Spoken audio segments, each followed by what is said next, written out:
Hello everyone, কেমন আছো সবাই? আমি লিপি সাহা ঢাকা থেকে বলছি। কাছে অথবা দূরে যে যেখান থেকে আমার ভিডিওটা দেখছো, তোমাদের সবাইকে অনেক অনেক ওয়েলকাম। আশা করছি ভিডিওটা ভালো লাগবে তোমাদের। আর যদি ভিডিওটা ভালো লাগে অবশ্যই তোমরা আমার ভিডিওটাকে লাইক করো, আমাকে কমেন্ট করো আর চ্যানেলটাকে একবার সাবস্ক্রাইব করো। আর যারা সাবস্ক্রাইব করেছো তাদেরকে অসংখ্য ধন্যবাদ। আর যারা নতুন আছো ভিডিওটা দেখছো, যদি ভালো লাগে অবশ্যই চ্যানেলটাকে সাবস্ক্রাইব করে আমার পাশে থেকো আর ভিডিওটাকে শেয়ার করে দিও।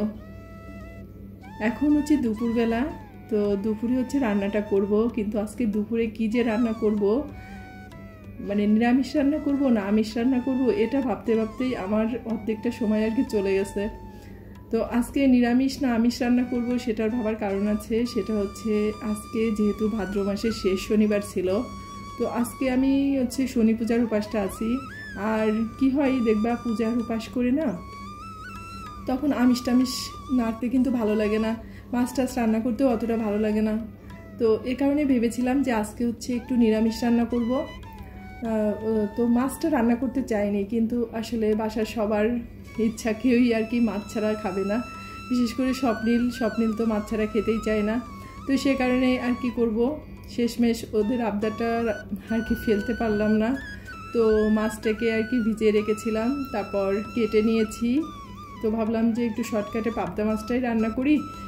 আর পাবদা মাছটাকে যে কেটে ধুয়ে পরিষ্কার করে নিয়েছি, আর এখন একটু লবণ আর একটু মরিচের গুঁড়া মাখিয়ে রাখতেছি। যদিও অনেকে আছে যে বড় মাছে আছে মরিচের গুঁড়া দেই আর ছোটো মাছে দেই না। আমি কি করি, যে এটা দেশি মাছ বললেও এটা কিন্তু সেই টাটকা মানে নদীর যে মাছ সেটা কিন্তু না। তো এই মাছটা কিন্তু একটু ঝাল লবণ না হলে কিন্তু খেতে ভালো লাগে না। তো মাছটা একটু পরে রান্না করব, এ কারণে একটু লবণ আর একটু মরিচের গুঁড়া আর কি মেখে রাখলাম। আর চালটাকেও আর কি ভিজিয়ে রেখেছিলাম। তো চালটাকে এখন ভালো করে ধুয়ে আর কি চুলাই পাতিল বসানো আছে, তো চালটাকে আর কি দিয়ে দেবো, যেহেতু জলটা গরম হয়ে গেছে। আর শাশুড়ি মা ওইদিকে হচ্ছে আজকে যা রান্না করব সেই সবজিগুলো আর কি কেটে দিচ্ছে। আসলে আজকে না বেশি কিছু রান্না করব না, আজকে হচ্ছে ভাবছি মাছটা রান্না করব। আর কালকে যে লাউ শাকটা রান্না করেছিলাম, তো লাউ শাকের বেশ খানিকটা আছে। আর হচ্ছে একটু ভাবলাম উস্তে আর আলু ভাজি করব। তো এটাই হচ্ছে আজকে দুপুরের রান্না। আর আজকে তোমাদের সাথে সকাল থেকে ভিডিওটা কন্টিনিউ করতে পারিনি, তো ভাবলাম দুপুর থেকেই শুরু করি। আর রান্নাটা করে তারপর হচ্ছে বাসি টিভি রুমটাকে আজকে একটু পরিষ্কার করব। আর আজকে একবারেই আর কি স্নানটা করব, যেহেতু পূজার ওখানে যাব। তো পূজার আগে যখন যাব তখন একবার আর কি স্নানটা করব। তো এই পাশে ভাতটা বসিয়ে দিলাম, আর এখন এই পাশে চুলায় হচ্ছে মাছটাকে বসিয়ে দিব। আর মাছটা শুধুমাত্র আলু দিয়ে রান্না করব, একটু পাতলা পাতলা ঝোল হবে পাবদা মাছের, যেটা আমার স্বপ্নিল খেতে পছন্দ করে। আর ইদানিং পাবদা মাছগুলো ভাজতে গেলে না আমার ভীষণই রাগ হয়ে যায়। মাছগুলো ভাজতে গেলেই ভেঙে যায়, লেগে যায়, এই তো অবস্থা। তো আজকে আর কি অতটা রিস্ক নিলাম না, যেহেতু দেখবা মাছ কিন্তু ভেঙে গেলে নষ্ট হয়ে গেলে তখন কাউকে খাবার দিতেও অনেক মানে ঝামেলা হয়। মাছগুলো যদি টাটকা মানে আস্তে আস্তে না থাকে তখন কিন্তু ওটা দিতে ভালো লাগে না। তো আজকে একটা একটা করে আর কি মাছ ভাজলাম। তো এখন হচ্ছে কড়াইয়ে একটু জিরা আর শুকনো এই কাঁচামরিচটা ফোড়ন দিয়ে দিয়েছি, আর আলুটাকেও দিয়ে দেব। দিয়ে এখন হচ্ছে মাছের ঝোলটাকে আর কি রান্না করে নেব। তো এই পাশে আমি আর কি রান্নাটাও করতেছি, আর যে টুকিটাকি কাজগুলো ছিল সেগুলোকেও গুছিয়ে নিচ্ছি। আর মানে কি বলবো, যদি একটা দিন মানে একটা রুম পরিষ্কার না করব তাহলে পরের দিন ওই রুমটার দিকে তাকানো যায় না। মনে হয় না যে ওই রুমটা মনে হয় আমি হয়তো 1-2 সপ্তাহ ধরে পরিষ্কারই করি না, এতটা অগোছালো হয়ে যায়। আর কি স্বপ্নিল সব কিছু মানে নিয়ে আর কি ঘাটাঘাটি করে, তো এটা টেনে বের করে, ওইটা বের করে, এটা করে সেটা করে, তো এ কারণে আরও বেশি ঝামেলা হয়। আর কি বলবো, আর আমার সময়টাও পাওয়া অনেক কষ্টের। মানে বুঝোই তো যে নিজের হাতে সব কিছু করে আর কি রুমগুলো গোছাতে গেলে অনেকটাই টাইম লেগে যায়। প্রতিদিন আর কি সম্ভব হয় না, যেটা সত্যি কথা। তো প্রতিদিন আমি সম্ভব না হলেও মানে একটা করে বা সামান্য সামান্য গুছিয়ে রাখি, কারণ বলা যায় না তো বাসায় কোন সময় কোন একটা লোকজন চলে আসে, আর অপরিষ্কার দেখলে তো আসলে এটা কিন্তু খুবই খারাপ লাগে। তো আমার মাছের ঝোলটা হয়ে গেছে, একটু জিরে, ভাজা জিরের বাটাটা আর কি দিয়ে দিলাম, দিয়ে এখন হচ্ছে মাছের ঝোলটাকে নামিয়ে আর উস্তে আলুটাকে ভাজি করে নেব।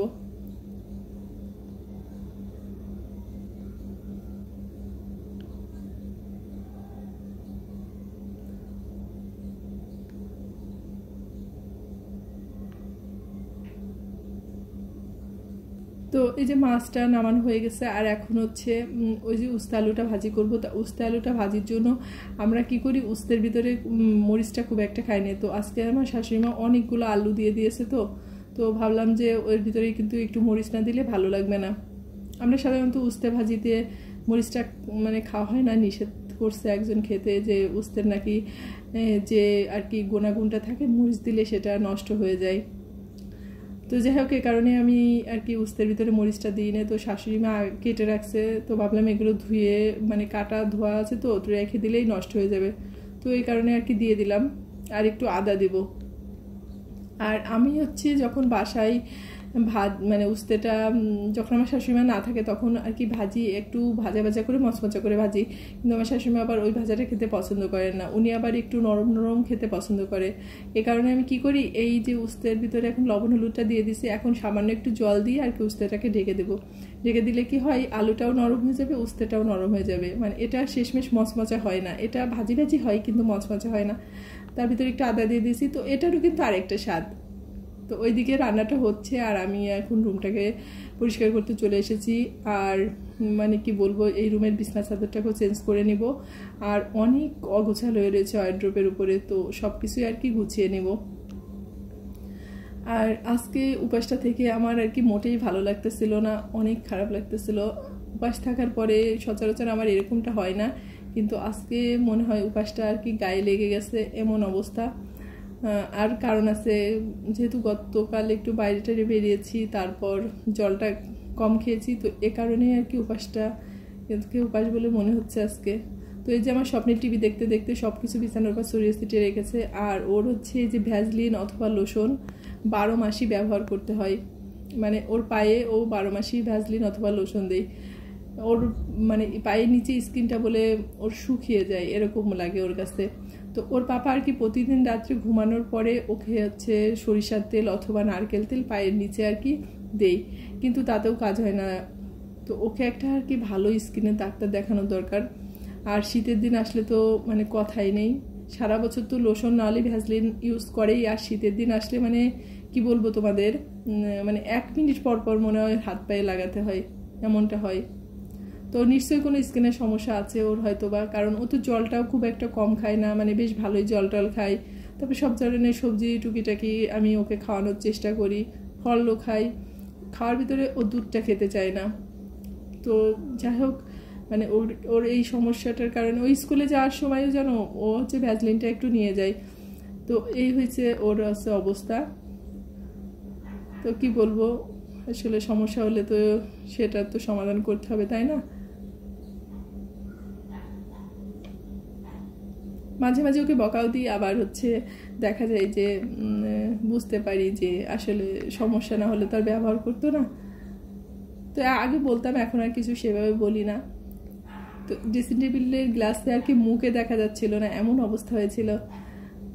এ কারণে ড্রেসিং টেবিলের গ্লাসটাকে মুছে নিলাম। আর কিছু জামা কাপড় ছিল, সেগুলোও হচ্ছে ওয়ারড্রোবের ভিতরে আর কি ঢুকে রাখবো, মানে ভাঁজ করে রাখবো। আর ড্রেসিং টেবিলটাও অনেক অগোছালো ছিল, তোমরা দেখেছো হয়তো। তো ড্রেসিং টেবিলটাকে আমার গোছানো হয়ে গেছে, এখন এই রুমটাকে আর কি ঝাড়ু দিয়ে বেরিয়ে যাব, আজকে আর রুমটা মুছবো না। আর পাশের রুমেও কিছু কাজ আছে, এই যে এই টিফিন বাটিগুলো আজ কয়েকদিন ধরেই আর কি উঠাবো মনে করছি, তো উঠানো হচ্ছে না। তো বাটিগুলোকে এখন গুছিয়ে আর কি উঠিয়ে রেখে এই রুমটাকে ঝাড়ু দিয়ে তারপর হচ্ছে আমি স্নানটা করে আসবো। তো তোমাদেরকে বলবো, তোমরা যারা আমার ভিডিওটা দেখো, তোমাদের কাছে রিকোয়েস্ট করব, তোমরা অবশ্যই ভিডিওটাকে না টেনে দেখো, আর হচ্ছে আমারকে লাইক করো, কমেন্ট করো, আর সাবস্ক্রাইব করতে ভুলো না যদি তোমাদের ভালো লাগে আমার ভিডিওটা। কারণ আসলে সবাইকে বলে কয়ে তো কিছু হয় না, বা জোর করে কিছু হয় না। কেউ যদি আসলে ভালোবেসে ভালো লাগা থেকে পাশে থাকে, তাহলেই কিন্তু সে থাকতে পারে, তাই না? তো তো দুপুরে তো ওই যে কাজ টাজ করে আর কি স্নানটা করে নিয়েছিলাম, নিয়ে তারপরে যে সন্ধ্যা দিকে এখন হচ্ছে 6টা বাজে, তো আমার হাজব্যান্ড আর কি ফোন দিয়েছে যে পূজাটা শুরু হয়ে গেছে, তুমি চলে আসো। তো সে কারণে আমি আর কি রেডি হয়ে গেছি। তো এখন হচ্ছে আমি বেরিয়ে যাবো, আর স্বপ্নিল আজকে আমার সাথে যাবে না। আসলে কি হয়, পূজার ওখানে গেলে তো অনেক ধাক্কাধাক্কি, অনেক ভিড় হয়, ও আর কি এই জিনিসটা পছন্দ করে না। আর যেহেতু অনেক গরম আজকে, তো আমিও আর কি ওকে জোর করলাম না, ভাবলাম যে বাসায় থাক, আর ওখানে গেলে অনেক গরমে ঘেমে অস্থির হয়ে যায়।